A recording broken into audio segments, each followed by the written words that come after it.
Hello दोस्तों, नमस्कार दोस्तों आज की क्लास बहुत बेहतरीन होने वाली है। आज पर्यावरण अध्ययन की 20वीं क्लास है, यानी कि क्लास नंबर 20। और दोस्तों आज मैं क्वेश्चंस ऐसे लेके आया हूं कि 2011 से सीटेट जब से शुरू हुआ है तब से आज तक के जितने भी क्वेश्चन प्रीवियस ईयर के पर्यावरण आए, मैंने कोशिश किए हैं कि मैं आज ही निपटा दूं दोस्तों। ठीक है, तो आप लोग को करना आप क्या है, करना ये है बस वीडियो जो भी चैनल पर भाई बहन नया जुड़ा हो वो चैनल को सब्सक्राइब कर ले और वीडियो को अंत तक देखें। बहुत अच्छे क्वेश्चन है, बहुत बहुत अच्छे क्वेश्चन हैं आज। ठीक है, और अपना आकलन करिए कि आप कितना क्या कर पा रहे हैं दोस्तों। ठीक है, तो बस चैनल को सब्सक्राइब सबसे पहले कर लो और देखो आज क्वेश्चन कितने बेहतरीन है। ठीक है, पहला क्वेश्चन देखो आपकी स्क्रीन पर, ये रहा। पहला क्वेश्चन क्या है कि पर्यावरण की प्रमुखता किसके घटक हो, कितने घटक होते हैं। तो जो पर्यावरण है उसके घटक हैं तीन घटक। कौन कौन से? भौतिक या फिर अजैविक या फिर जैविक। ठीक है, और तथा ऊर्जा संगठन भी आप लोग ध्यान रखेंगे। ठीक है, तीन बताएंगे आप लोग। ठीक, अगला क्वेश्चन दोस्तों, अगला है कि आदि मानव की भौतिक पर्यावरण की कार्यात्मक में भूमिका किस प्रकार है की थी, तो बताएंगे पाता और दाता, यानी कि रिसीवर और कंट्रीब्यूटर्स। देखिए रिसीवर्स और कंट्रीब्यूटर्स का आप भूमिका ध्यान रखेंगे। आदि मानव की भौतिक पर्यावरण की कार्यात्मक में भूमिका यही थी कि रिसीवर और कंट्रीब्यूटर्स। ठीक दोस्तों, अगला था कौन सा मानव पर्यावरण का विध्वंस माना जाता है। विध्वंसक कौन माना जाता है? प्रौद्योगिकी मानव, यानी कि जो आजकल के देखिए मानव हैं जो बहुत बहुत साइंस के अकॉर्डिंग करते जा रहे हैं और पर्यावरण पर नुकसान पहुंचा रहे हैं, उनकी बात की गई यहाँ पे। ठीक है, अगला देखिए क्वेश्चन सारे आए हुए हैं। अगला है कौन सी विधा ने मानव को सामूहिक जीवन प्रदान किया, तो पशुपालन आप लोग ध्यान रखेंगे, पशुपालन। ठीक, अगला है खेती की सर्वाधिक पुरातन मतलब सबसे प्राचीन प्रणाली कौन सी, तो जूम कृषि। ठीक है, जूम कृषि आप लोग ध्यान रखेंगे।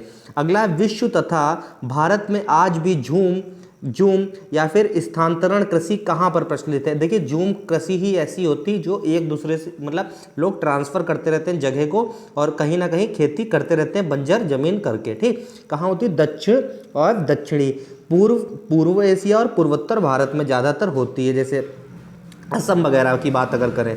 अगला क्वेश्चन है दोस्तों, मानव भूगोल के जन्मदाता की संज्ञा किसे प्रदान की गई, तो आप लोग इनका नाम याद रखेंगे, फ्रेडरिक रेटजल का नाम आप लोग बिल्कुल याद रखेंगे। अगला है मनुष्य के लिए सर्वाधिक कार्य सक्षम तापमान तथा आर्द्रता कितनी होती है, तो दोस्तों है 25 सेंटीग्रेड सेल्सियस और तापमान है 60% आर्द्रता। अगला है दोस्तों, औद्योगिकरण क्रांति सर्वप्रथम कहाँ प्रारंभ हुई, तो इंग्लैंड में। कहाँ हुई? इंग्लैंड में। ठीक, इंग्लैंड में। अगला है पर्यावरणीय समस्याओं का प्रादुर्भाव कब से प्रारंभ हुआ, तो औद्योगिक क्रांति जो थी एवं आर्थिक निश्चयवाद से। क्वेश्चन देखिए आए हुए हैं, कठिन भी हैं, इसलिए आप लोग ध्यान रखो। अगला है अपक्षय कैसी प्रक्रिया है, तो कौन सी? भूमिकी प्रक्रिया। ठीक, अगला है अंतरराष्ट्रीय हाइड्रोलॉजिकल दशक मनाया गया कब? 1965 से 1974। अगला है दोस्तों, ओजोन स्तर के चरण का पता सर्वप्रथम किसके द्वारा लगाया गया, तो है जोसेफ फारमैन ने 1885 इंग्लैंड में। ठीक है, अगला है दोस्तों, क्लोरोफ्लोरोकार्बन के बाद ओजोन स्तर का दूसरा प्रमुख विध्वंसक कौन सा यौगिक है, तो कौन सा? नाइट्रोजन ऑक्साइड है। क्लोरोफ्लोरोकार्बन के बाद है नाइट्रोजन ऑक्साइड। ठीक दोस्तों, अगला क्वेश्चन है भूमिगत जल के दोहन के कारण संसार का कौन सा शहर सर्वाधिक प्रभावित है, तो कौन सा है? बुकलिन। और बुकलिन कहाँ का है? USA United state of America का। ठीक है, अगला है मेघ बीजन में किन यौगिक का प्रयोग किया जाता है, तो कौन सा? ठोस कार्बन डाइऑक्साइड और आयोडीन के यौगिक। मेघ बीजन यानी कि जहां समझ सकते हो ना दोस्तों, जो वर्षा होती है। ठीक है, अगला है अपने स्थान पर सेलों और रिगोलिथ आवरण प्रस्तर के विघटन तथा वियोजन की प्रक्रिया को क्या कहते हैं, तो को बोलते हैं? अपक्षय बोलते हैं। ठीक है, आया हुआ क्वेश्चन है दोस्तों। अगला है हिमालय के सहारे बसे तथा फैले हुए भारतीय नगरों में भूमिवात तथा भूस्खलन का प्रमुख कारण क्या है, तो क्या है? मनुष्य की क्रियाओं द्वारा पहाड़ी ढाल के ऊपरी भाग में समय स्थित की दशा में विश्वबंध एवं ढाल विनाश। ठीक दोस्तों, ढाल विनाश ध्यान रखेंगे।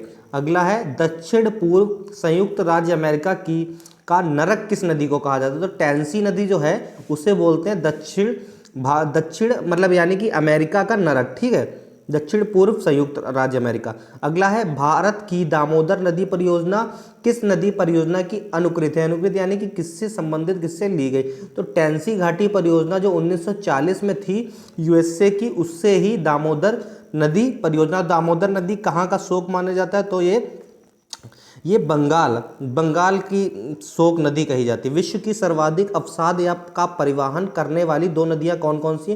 तो देखियो येलो नदी जो है वो चीन की है और गंगा नदी भारत की, ये दोनों नदी हैं, ठीक है, ध्यान रखेंगे। उत्तर भारत की अर्थव्यवस्था का मेरुदंड क्या है? मेरुदंड है गंगा नदी, मतलब अर्थव्यवस्था में काफ़ी ज़्यादा महत्व रखने वाली नदी गंगा है। अगला है मिस्र किसकी देन है? तो मिस्र नील नदी की देन है। मिस्र जो है वो नील नदी की देन है। अगला है दोस्तों पश्चिम बंगाल का शोक किस नदी को बोलते हैं? देखिए बताया था मैंने, दामोदर नदी जो है पश्चिम बंगाल का शोक नदी है, ठीक है। अगला है दोस्तों किस नदी को बिहार का शोक की उपमा दी गई है? तो दोस्तों कोसी नदी जो है उसे बिहार का शोक, ठीक। भोपाल गैस त्रसदी कब हुई और किसके कारण हुई थी? तो 3 दिसंबर 1984 की डेट याद रखेंगे, मिथाइल आइसोसाइनाइड गैस के रिसाव के कारण हुई थी, इतना ध्यान रखेंगे। अगला है चेरनोबिल परमाणु दुर्घटना कब किस देश में हुई? तो 22 अप्रैल 1986 को यूक्रेन के चेरनोबिल में हुई, 22 अप्रैल 1986, ठीक है। अगला क्वेश्चन दोस्तों वीडियो पसंद आ रही तो लाइक कर दो, एक बार कमेंट जरूर कर दो और लाइक बटन जरूर दबा दो, जिससे हम मोटिवेट हो, हम भी आपको पढ़ाने में और इच्छुक हों, ठीक है। अगला है 3 माइल आइलैंड दुर्घटना क्या है? देखिए क्वेश्चन आया हुआ है, सीटेट में आया था, 3 माइल आइलैंड दुर्घटना क्या है? तो यह यूएसए के परमाणु ऊर्जा संयंत्र की सबसे बड़ी दुर्घटना है, जो 28 मार्च 1979 को पेंसिल्वेनिया में 3 माइल परमाणु ऊर्जा उत्पादन केंद्र पर हुई थी। एक बार फिर से ध्यान रखो, 3 माइल आइलैंड दुर्घटना क्या है? तो यह यूएसए के परमाणु ऊर्जा संयंत्र की सबसे बड़ी दुर्घटना है, जो 28 मार्च 1979 को पेंसिल्वेनिया की 3 माइल परमाणु ऊर्जा उत्पादन केंद्र पर हुई थी, ठीक है। अगला है धारणी या स्थायी विकास की अवधारणा सर्वप्रथम प्रतिपादक कौन है? तो ब्रटलैंड है, 1987 कौन है? ब्रटलैंड। अगला है क्वेश्चन स्थायी विकास के नियमित संयुक्त राष्ट्र का सम्मेलन कहाँ आयोजित किया गया? तो कहाँ किया गया? जोहान्सबर्ग 2002, ठीक है, 2002। अगला है दोस्तों स्थायी विकास शब्द की पहली बार प्रयोग किया गया, मतलब कब किया गया? तो आईयूसीएन की फुल फॉर्म होती international union for conservation of nature and natural resources ने अपनी विश्व संरक्षण रणनीति की रिपोर्ट में कहा, ठीक है। अगला है दोस्तों द्वितीय पृथ्वी सम्मेलन की संख्या किस सम्मेलन में प्रदान की गई?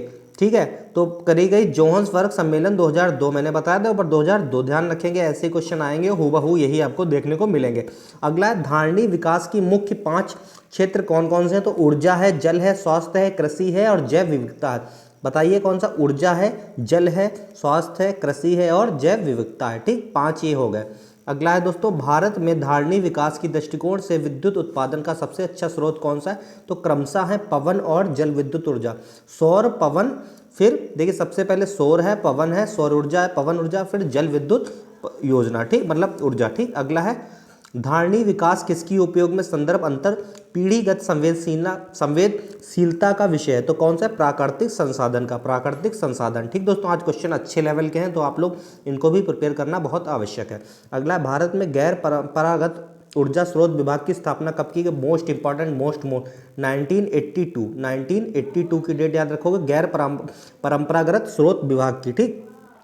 अगला है दोस्तों राष्ट्रीय पर्यावरण अभियांत्रिकी शोध संस्थान यानी कि नीरी कहाँ पर है? तो नागपुर पे। मैं हमेशा क्वेश्चन लेता हूँ, रिपीट कराता हूँ, नागपुर में नीरी, ठीक है। अगला है पर्यावरण सुरक्षा अधिनियम IPA को अन्य किस नाम से जाना जाता है? तो छाता विधान यानी कि अम्ब्रेला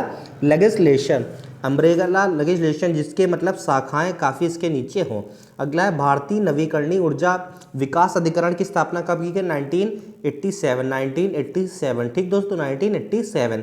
अगला है Rio+5 या पृथ्वी सम्मेलन +5 कब और कहाँ आयोजित हुआ? Rio+5 या फिर पृथ्वी सम्मेलन +5 हुआ 23 से 27 जून 1997 में मध्य न्यूयॉर्क में, ठीक है दोस्तों। अगला है दोस्तों शांत घाटी अवस्थित है, तो कहाँ है? शांत घाटी है केरल में, अगला क्वेश्चन है दोस्तों वेटलैंड दिवस कब मनाया जाता है? तो 2 फरवरी, वेटलैंड दिवस 2 फरवरी और 5 जून को क्या होता है? 5 जून को आप लोग कमेंट बॉक्स में बताएं क्या होता है। 5 जून को कमेंट बॉक्स में छाप दें। अगला, रामसर सम्मेलन 2 फरवरी 1971 को किस संरक्षण से संबंधित है? वनों से। और वनों से है तो आपके एग्जाम के लिए समझ सकते हो कितना इंपॉर्टेंट है। भारत में किस राज्य में सबसे बड़ी अंतर्देशीय लवड़ी आर्द्रभूमि है? तो कहाँ है? गुजरात में। दोस्तों कहाँ है? गुजरात में। Gujarat is the right answer. अगला क्वेश्चन दोस्तों, जीव मंडल आरक्षित परिरक्षण क्षेत्र है तो कौन सा है? आनुवांशिक विभिन्नता से, अब आनुवांशिक विभिन्नता के, ठीक। जलवायु परिवर्तन का कारण क्या है? तो हरित गृह प्रभाव है, ओजोन परत है, क्षरण है और प्रदूषण है। ये जो है जलवायु को परिवर्तन करती हैं, ठीक। अगला, ग्रीन हाउस गैसों की संकल्पना किसके द्वारा की गई? तो थे जोसेफ फोरियन, ठीक दोस्तों। अगला है, 50 से अधिक देशों द्वारा समर्थित यूएन का मौसम परिवर्तन समझौता कब प्रभावी हुआ? तो हुआ 21 मार्च 1994। और दोस्तों आप लोग ध्यान रखेंगे कि मौसम संगठन कहाँ है? तो कहाँ है? जेनेवा में, ठीक है, जेनेवा में।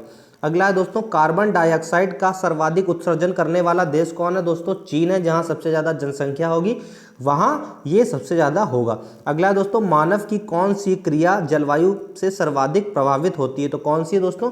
कृषि है, कृषि जो है मानव द्वारा करने वाली ऐसी क्रिया है जिससे जलवायु में सर्वाधिक प्रभावित होती है। अगला दोस्तों, ओजोन परत मुख्यतः अवस्थित है तो कहाँ? स्ट्रेटोस्फेयर यानी कि कहाँ? समताप मंडल में, ठीक। समताप मंडल में क्या है? ओजोन परत जो है अवस्थित रहती है। दोस्तों ये मैंने 50 क्वेश्चन करा दिए और 50 क्वेश्चन मैं कल आपको कराऊंगा।